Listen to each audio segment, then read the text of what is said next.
Assalamualaikum warahmatullahi wabarakatuh. Waalaikumsalam Alhamdulillahirabbil warahmatullahi alamin. wabarakatuh. Wassalatu wassalamu ala asrafil anbiya'i wal mursalin. Amma ba'du. Mahasiswi. Pada pertemuan kali ini kita akan meneruskan kuliah kita dengan mata kuliah politik dan pendidikan Islam. Pada pertemuan yang lalu sudah kita membahas tentang membicarakan tentang politik pendidikan secara panjang lebar. Kita bicara apa politik, apa bicara tentang politik pendidikan, kemudian bicara tentang urgensi hubungan politik dengan pendidikan. Maka pertemuan kali ini kita bicara tentang etika pendidikan dan secara khusus tentang pendidikan Islam. Kenapa kita jadi penting kita bicara tentang etika pendidikan Islam? Di dalam Islam itu, ilmu yang paling penting itu adalah ilmu yang barakah dan manfaat. Di mana ilmu yang dimiliki itu adalah melahirkan cahaya, yang cahaya itu mendorong untuk bertakwa kepada Allah Subhanahu wa Ta'ala. Sehingga ketika dia itu mempunyai ilmu, maka makin dekat kepada Allah Subhanahu wa Ta'ala. Dalam pandangan Islam itu yang disebut namanya ilmu, di mana informasi yang dimiliki seseorang itu membuat orang itu makin dekat kepada Allah Subhanahu wa Ta'ala. Karena ilmu itu membimbing dia itu untuk tunduk dan patuh kepada Allah Subhanahu wa Ta'ala. Sehingga ilmu yang dimiliki itu membawa dirinya itu dicintai oleh Allah, dicintai oleh manusia. Di mana dengan ilmu yang dimilikinya itu adalah bermanfaat pada dirinya, bermanfaat pada keluarganya, dan bermanfaat pada masyarakat, dan bermanfaat kepada seluruh umat manusia, dan terutama bermanfaat kepada agama dan juga bangsa dan negara. Maka karena itu kita ketika bicara tentang pendidikan itu maka tak lepas dengan membicarakan yang namanya etika. Nah, di dalam Islam itu diajar bagaimana dia etika dengan Allah, bagaimana dia beretika dengan guru, bagaimana beretika dengan mata pelajaran yang dia pelajari, bagaimana dia beretika dengan teman, bahkan bagaimana dia beretika dengan makhluk yang ada di sekitarnya. Karena dengan etika ini, maka manusia itu akan menjadi terhormat dalam pandangan manusia, juga dalam pandangan Allah. Ketika manusia itu tidak mempunyai etika, maka dia rendah dalam pandangan Allah, dalam pandangan manusia. Ngambil ilustrasi. Kenapa Nabi Muhammad itu dinyatakan bahwa orang yang paling mulia, baik dalam pandangan manusia adalah juga dalam pandangan Allah, di mana manusia itu ketika dia berakhlak, karena Nabi Muhammad itu adalah orang mempunyai akhlak yang mulia. Kenapa? Karena Allah memuji Nabi Muhammad ini sebagai orang yang mempunyai akhlak yang mulia. Dalam Al-Quran, Allah berfirman, innaka la'ala khuluqin azim. Sungguhnya engkau Muhammad adalah orang yang mempunyai akhlak yang sangat agung. Maka karena itu, jadi penting kita membicarakan tentang pendidikan dan akhlak, terutama tentang pendidikan Islam. Itu yang pertama. Kemudian yang kedua, kenapa kita ini jadi penting membicarakan tentang akhlak ini? Karena dengan akhlak ini, orang itu akan berbeda antara orang yang tidak mempunyai ilmu dengan orang yang tidak mempunyai ilmu. Karena orang yang mempunyai ilmu, tapi tidak berakhlak, maka dia itu akan membuat dirinya itu tambah rendah. Maka ulama menyatakan al-akhlaqu fawqal ilmi, bahwa akhlak itu di atas ilmu. orang yang mempunyai ilmu tapi tidak berakhlak, maka dia itu akan direndahkan oleh manusia, juga rendah dalam pandangan Allah. Tapi ketika manusia itu mempunyai ilmu dan mempunyai akhlak, disitulah letak kemuliaan manusia. Maka kitab yang paling terkenal di pondok pesantren itu dalam kitab Ta'limul Muta'allim digambarkan banyak orang yang bersungguh-sungguh mencari ilmu dan dia mendapatkan ilmu yang banyak, namun sayangnya dia tidak mendapatkan manfaatnya ilmu dan tidak mendapatkan buahnya ilmu. Bahwal amalu wan nasu, dia tidak mempunyai, dia itu mampu, dia itu mengamal ilmu dan menyebarkan ilmu. Problemnya di mana? Ternyata problemnya itu ada di akhlak. Maka karena itu, ketika kita membicarakan pendidikan, maka yang dibicarakan lebih dulu itu adalah bicara tentang akhlak. Bagaimana seorang pelajar itu berakhlak kepada Allah dengan artian dia beriman kepada Allah Subhanahu wa taala, bertakwa kepada Allah Subhanahu wa taala, melaksanakan segala perintah yang Allah perintahkan dan menjauhi segala larangan. Itu namanya berakhlak. Nah, kemudian turunannya bagaimana dia berakhlak kepada guru yang dia mengajarkan. Bagaimana cara menghadapi gurunya, bagaimana dia itu cara belajar kepada gurunya, bagaimana dia itu melaksanakan perintah gurunya selama dia bertangan dan beruntuhan Allah, itu diajarkan dalam etika Islam itu. Nah, begitupun kita ini ketika akhlak berikutnya, bagaimana dia berakhlak dengan ilmu. Bagaimana dia dengan ilmu? Ilmu apa yang supaya dia lebih dulu? Oh, ternyata yang supaya lebih dulu adalah ilmu akidah. Ya, ilmu tauhid. Supaya tauhidnya benar, dia belajar lebih dulu. Setelah tauhidnya itu bagus, baru dia melanjutkan dengan ilmu fiqh, bagaimana dia beribadah kepada Allah dengan benar. Kemudian lanjutkan bagaimana cara bermuamalah, berbisnis dengan benar. Kalau waktunya menikah, bagaimana dalam rumah tangga yang benar.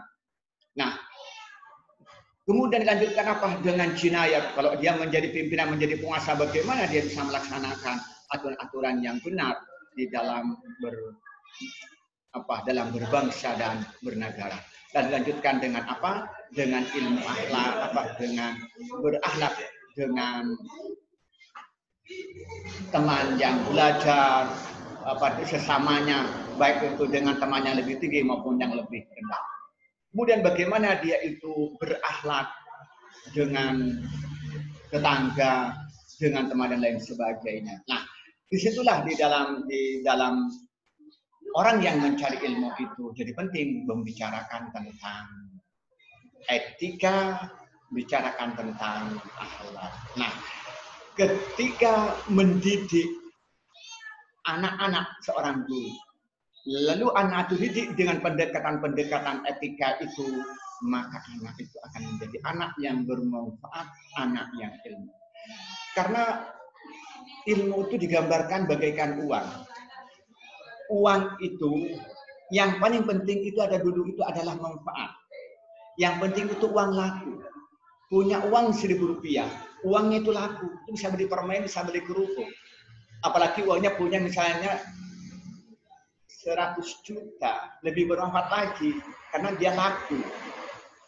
Tetapi walaupun punya uang banyak, tapi tidak laku. Misalnya dia punya uang banyak, mata uang pada zaman Belanda, ketika dia mau dipakai untuk beli tidak laku. Apalah artinya walaupun banyak, apalagi sedikit. Nah, maka karena itu dengan didekatkan antara pendidikan dengan etika, didudukkan bersamaan dan disamakan, maka nanti akan melahirkan anak didik yang beretika, anak didik yang mempunyai karakter, anak didik yang jujur, anak didik yang aman, anak didik punya komunikasi yang baik, anak didik yang mempunyai kecerdasan yang baik. Maka karena jadi penting mata kuliah ini untuk kita pelajari lebih mendalam tentang hubungan antara pendidikan dengan akhlak dan antara akhlak dengan pendidikan, khususnya hubungan antara pendidikan Islam dengan etika. Maka itulah mungkin pengantar saya. Kesimpulan yang saya ingin sampaikan di dalam pertemuan ini saya ingin menyampaikan bahwa jadi penting kita itu membicarakan tentang pentingnya materi mata kuliah politik dan pendidik dan etika atau politik dan etika pendidikan Islam yang kali ini kita bicarakan tentang pentingnya etika pendidikan Islam. Itulah mungkin dari sebagai pengantar umum, sebagai awal untuk dialog, untuk mendengarkan pertanyaan-pertanyaan dari teman-teman untuk saya jawab berkenaan dengan pengantar mata kuliah politik dan etika pendidikan dan ilmu. Ya, persilakan. Ada salah satu pendapat mengatakan terkadang ilmu itu tidak dipakai ketika ada tata krama yang lebih penting gitu. Ya, terima kasih. Bahwa ilmu dengan tata krama atau etika atau akhlak itu pasti berdampingan. Cuman yang dimaksud dari kata-kata kadang-kadang ilmu itu tidak pakai karena tata krama. Artinya apa? Ada dalam hal-hal tertentu itu orang itu harus lebih dulu menampakkan sopan santun dengan siapa saja. Tidak boleh menonjolkan diri bahwa dirinya orang yang berilmu, bahwa dirinya orang yang pintar. Tapi tunjukkan dulu sopan santun. Tunjukkan dirinya itu adalah orang yang tawadhu pada orang lain. Jangankan orang-orang yang kayak kita, ilmunya sangat sederhana. Ulama-ulama besar itu, mereka itu adalah yang lebih dulu adalah ditunjukkan adalah tawadhu'nya, sopan santunnya. Bukan yang ditunjukkan adalah ilmu yang dia miliki. Itu maksud daripada kata orang itu, pakai dulu sopan santun sebelum dia itu memakai ilmunya. Artinya apa? Tunjukkan dulu sopan santun, tunjukkan tawadhunya, tunjukkan menghormati orang lain, tunjukkan lemah lembutnya pada orang, tunjukkan kasih sayang orang sebelum menunjukkan bahwa dirinya orang yang mempunyai ilmu yang luas, ilmu yang mendalam, atau ilmu yang banyak. Itu yang dimaksud daripada pertanyaan tadi. Ya. Tentang masalah etika Islam pada zaman dan itu, Pak. Ya, pada zaman selama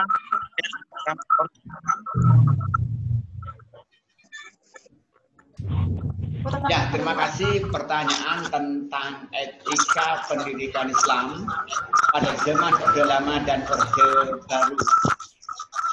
Kalau kita melihat undang-undang yang berlaku tentang pendidikan itu secara utuh membicarakan tentang aturan pendidikan, di antaranya tentang etika.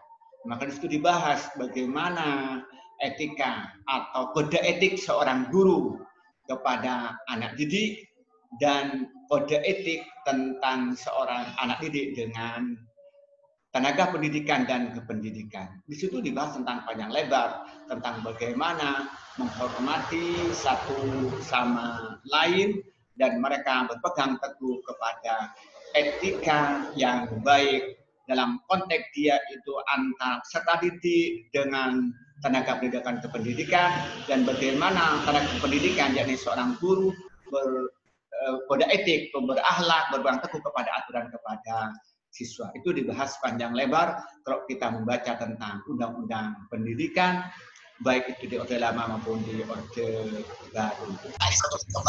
Jadi dari diskusi yang sederhana ini, kita ingin menyampaikan bahwa pendidikan yang berhasil ini ketika mampu mendidik anak-anak, mampu mendidik peserta didik itu orang yang mempunyai akhlak yang mulia, mempunyai ilmu yang luas dan mendalam.